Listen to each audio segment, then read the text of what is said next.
আজকে যে গল্পটা তোমাদেরকে শোনাবো এটা কিন্তু সত্যি একটা ভয়ঙ্কর গল্প। আর এই ঘটনাটা ঘটেছে আমাদেরই আমার যে বাড়ি জমিপুর এখান থেকে কিছুটা দূরে, আইরনের সাইডে।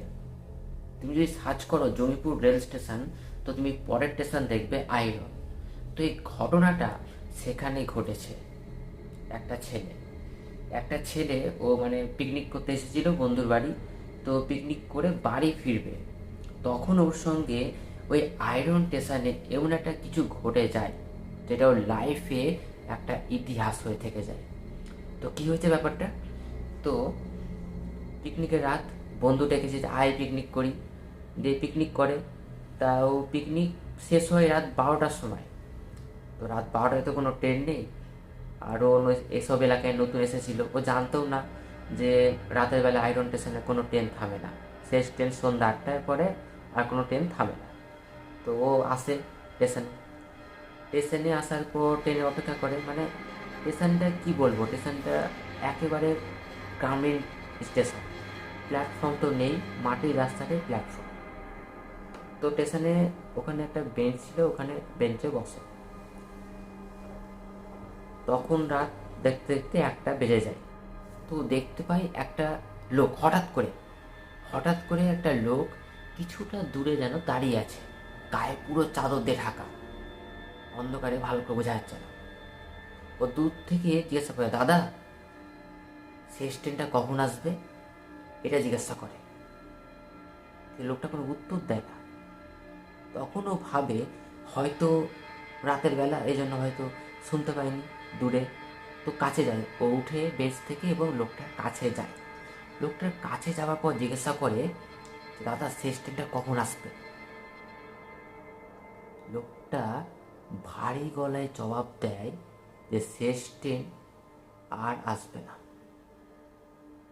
তখন ছেলেটা ভয় পেয়ে যায়, কি শুনছি শেষ ট্রেন আসবে না, তাহলে কি সারা আমাকে এখানে কাটাতে হবে? তখন লোকটা বলে, তুমি কোথায় বাড়ি, তোমার বাড়ি কোথায়, তুমি এখানে কেন এসেছো, তুমি জানো না শেষ ট্রেন এখানে আসে না? তখন ছেলেটা বলে যে আমি তো এখানে নতুন এসেছি, আমার বন্ধু বললো যে শেষ ট্রেন আছে, এই জন্য আমি এখানে এসেছি ট্রেন ধরতে।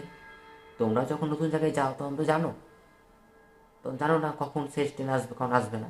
ঠিক ব্যাপারটা এখানে সেরকমই ঘটেছে। তো লোকটা এমন করে জবাব দিচ্ছে যেন লোকটা কোনো মানুষ নয়। লোকটা বলল যে শেষ ট্রেন 1 বছর আগে বন্ধ হয়ে গেছে রেল অ্যাক্সিডেন্টে, এখন আর ট্রেনটা আসে না। বুঝতে পারছো তখন কেমন ওর ফিলিংস হচ্ছে, কেমন ভয় লাগছে। তো চুপ হয়ে যায়, ভয়ে চুপ হয়ে যায়। জিজ্ঞাসা করে যে তাহলে কি বলছেন আপনি, আমার বন্ধুকে আমাকে ভুল বলেছে? তো লোকটা বলে যে তোমার বন্ধু তোমাকে ভুল বলেনি, শেষ ট্রেন ছিল, এখন আর আসে না। সেই বগিতে যত মানুষ ছিল সবাই মারা গেছে, আমিও আর বেঁচে নেই, আমিও মারা গেছি। বুঝতে পারছো এই কথাটা শোনার পর ওর অবস্থা কী হয়েছিল? ভয় পেয়ে যায় এবং বলে, কি বলছেন আপনি, আপনি মারা গেছেন, তাহলে আপনি আপনি কে? তখন লোকটা গা থেকে চাদর সরায় এবং তখনই ও যা দৃশ্য দেখে ওর অজ্ঞান হয়ে যায়। পরের দিন ওর জ্ঞান ফিরে এবং ও নিজেকে হাসপাতালে দেখতে পায়, হাসপাতালে শুয়ে আছে। তখন ওকে জিজ্ঞাসা করে কী হয়েছিল আগের রাতে।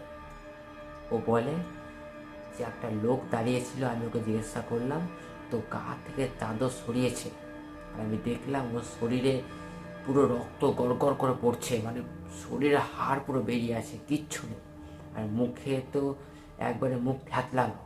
এই দৃশ্য দেখে আমি অজ্ঞান হয়ে গেছি। তো বন্ধুরা, আজকের গল্পটি সম্পূর্ণ কাল্পনিক, তোমাদেরকে মজা দেওয়ার জন্য গল্পটা তৈরি করেছি। এই জন্য আজকের গল্পটি তোমাদের কেমন লেগেছে অবশ্যই আমাকে কমেন্ট করে বলো।